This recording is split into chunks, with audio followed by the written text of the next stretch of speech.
तो दोस्तों देखिए, सभी कामों में हम लोग आत्मनिर्भर होने के लिए लगातार प्रयास कर रहे हैं, लेकिन पिछले कुछ समय से इस बात को लेकर डिबेट्स काफी ज्यादा बढ़ गई थी कि क्या सिविल एविएशन के क्षेत्र में भी भारत को आत्मनिर्भरता जरूरी है।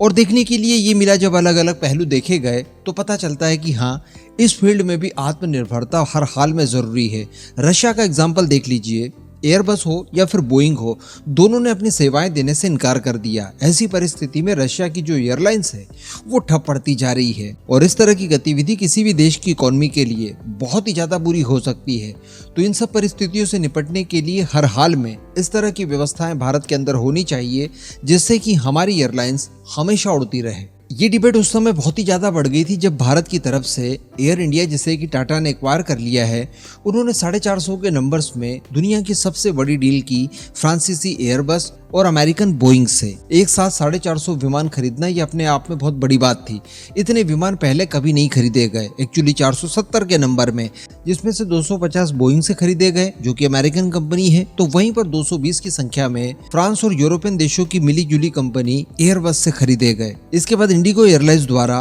500 की संख्या में एयरबस से विमान खरीदे गए, और ये टाटा की एयर इंडिया के द्वारा खरीदे गए विमानों का रिकॉर्ड भी तोड़ देते हैं। अब इतने बड़े ऑर्डर्स के बावजूद भी देखने के लिए ये मिला कि न तो बोइंग और न ही एयरबस भारत में विमान निर्माण के लिए तैयार है। अलग अलग स्तर पर वो लोग बातचीत जरूर कर रहे हैं, कई सारे कंपोनेंट्स भारत से ये लोग खरीदे जा रहे हैं, लेकिन पूरे विमान की मैन्युफैक्चरिंग की बात की जाए तो अभी तक इसमें किसी तरह की कोई सफलता भारत को नहीं मिली। इस समय की अगर बात की जाए और अगर अकेले एयरबस की बात की जाए, तो एयरबस के विमानों में इस्तेमाल किए जाने वाले कई सारे कलपुर्जे भारत में तैयार होते हैं, और सालाना 6,242 करोड़ रुपए के कंपोनेंट्स जो कि भारत में तैयार होते हैं वो एयरबस भारत से इंपोर्ट करती है। लेकिन दोस्तों, अब खबर निकल कर आ रही है कि एयरबस इस दायरे को बढ़ाने जा रही है, और ये शुरुआत कही जा सकती है जब एयरबस भारत के अंदर अपने कदम मजबूती से रख रही है, जिसके बाद वो चाइना जैसा ही ट्रीटमेंट भारत को भी देगी और भारत के अंदर पूरे विमानों का निर्माण कार्य शुरू होगा। शुरुआत तो देखिए भारतीय वायुसेना के ट्रांसपोर्ट विमानों से हो ही चुकी है, जो टाटा के साथ मिलकर भारत में निर्मित किए जा रहे हैं। इसके अतिरिक्त बताया जा रहा है दोस्तों कि 6 नवंबर के दिन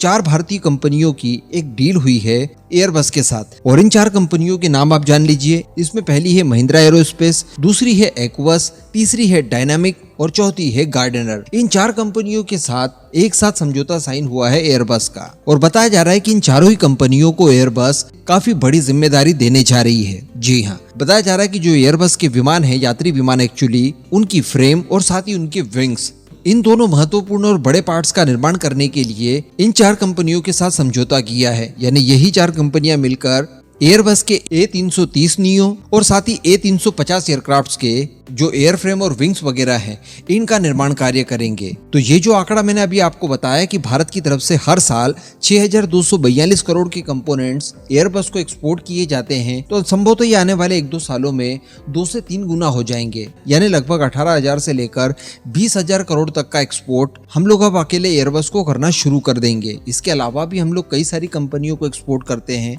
जिसमें अमेरिका की बोइंग भी शामिल है। लेकिन एयरबस की बात की जाए और खासकर फ्रांस की बात की जाए, तो ये भारत के अंदर आप कुछ ज्यादा इंटरेस्ट दिखा रहे हैं, और संभावनाएं काफी ज्यादा आकी जा रही है कि इन फ्यूचर फ्रांस के जितने भी एयरक्राफ्ट्स हैं, फिर ट्रांसपोर्ट विमान हो, यात्री विमान हो या फिर रफाल फाइटर जेट हो, ये सारे के सारे भारत में बनने के लिए वो पूरा रोड मैप तैयार कर रहे हैं। छोटी से लेकर बड़ी कंपनियों को अपने साथ जोड़े जा रहे हैं, उनसे अलग अलग कंपोनेंट्स का निर्माण कार्य शुरू करवाया जा रहा है, और फाइनली किसी बड़े प्लेयर के साथ मिलकर ये लोग डेफिनेटली भारत के अंदर अपने विनिर्माण क्षेत्र की स्थापना कर देंगे, जिसके बाद इन सभी विमानों का निर्माण स्वदेशी तौर पर भारत के अंदर होगा। हालांकि भारत केवल फ्रांसीसी एयरबस के भरोसे नहीं बैठी है, क्योंकि हम लोग पास्ट में बात कर चुके हैं कि भारत की HAL भी अपने खुद के बूते इस समय मीडियम साइज की जो कमर्शियल विमान है उनके निर्माण के लिए व्यवस्थाएं कर रही है, और इसके लिए अलग अलग प्लेयर से बात की जा रही है, जिसमें ब्राजील की एम्ब्रेर और साथ ही रशिया की सुखोई कॉर्पोरेशन शामिल है, जिनके साथ अलग अलग स्तर पर बातचीत की जा रही है, और संभावनाएं काफी बड़े स्केल पर देखी जा सकती है कि उनका निर्माण कार्य काफी जल्दी भारत के अंदर शुरू होगा।